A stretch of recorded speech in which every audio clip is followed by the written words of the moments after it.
Thom Hartmann here on the news. You need to know this. If Republicans really care about reducing the deficit and helping the economy, then they'll let the Bush tax cuts for the rich expire. The Congressional Budget Office released a report Thursday on the economic effects of this looming fiscal cliff. It found that among all the consequences of going off that fiscal cliff, allowing the Bush tax cuts to expire for the very rich will have the least negative effect on the economy.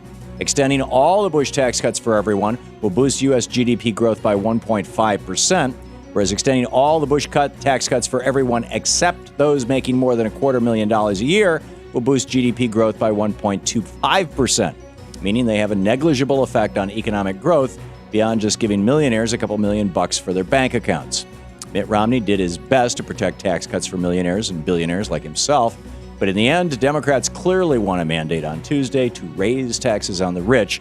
If it takes going off the fiscal cliff to ensure the rich pay their fair share again, then so be it.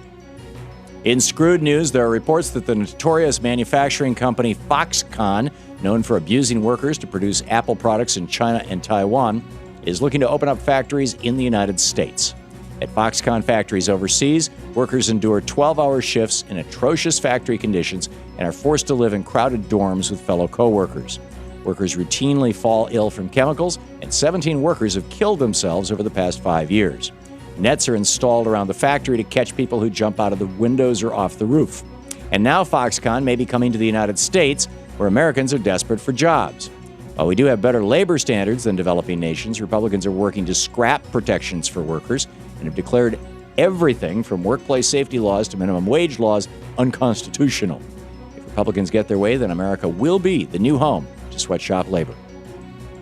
In the best of the rest of the news, believe it or not, Republicans are learning lessons from their resounding defeat on Tuesday. To begin with, Speaker of the House John Boehner acknowledged that the fight about Obamacare is over.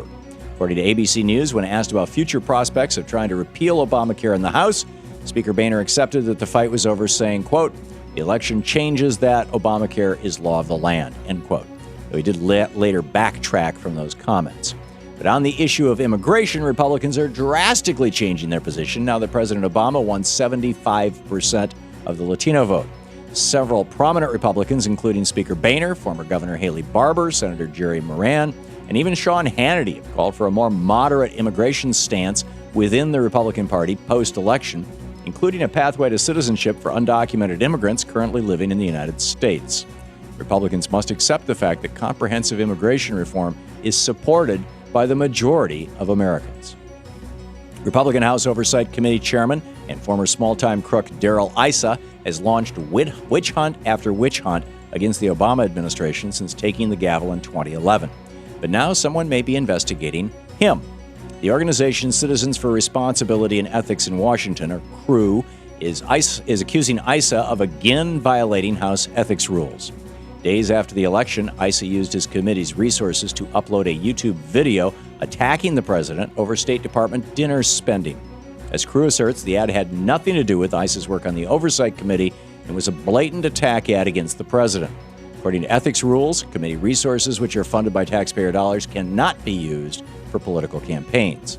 Rather than addressing the allegations directly, a spokesperson for Issa attacked CREW as a partisan organization.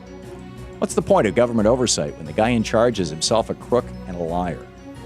According to new election spending data, Tuesday was a good day for women's rights and a bad day for guns.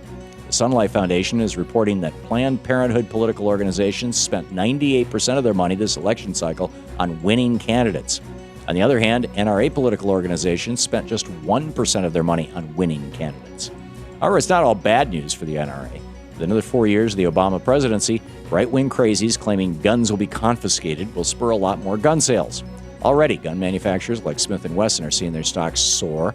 On Wednesday, Smith & Wesson saw its stock shoot up 9.6%, its biggest gain since early September.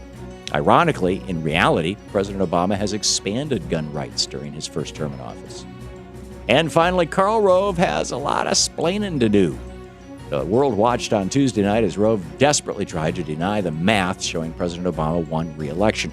That's because he knows he'll have to answer to the millionaires and billionaires he took $300 million from and to whom he guaranteed a victory for Romney.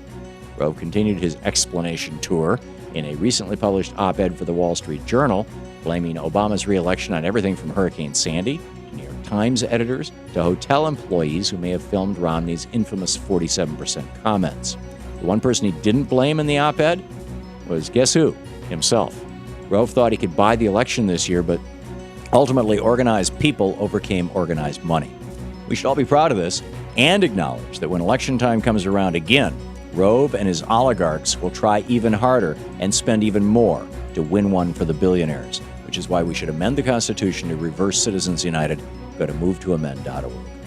And that's the way it is today, Friday, November 9th, 2012. I'm Thom Hartmann.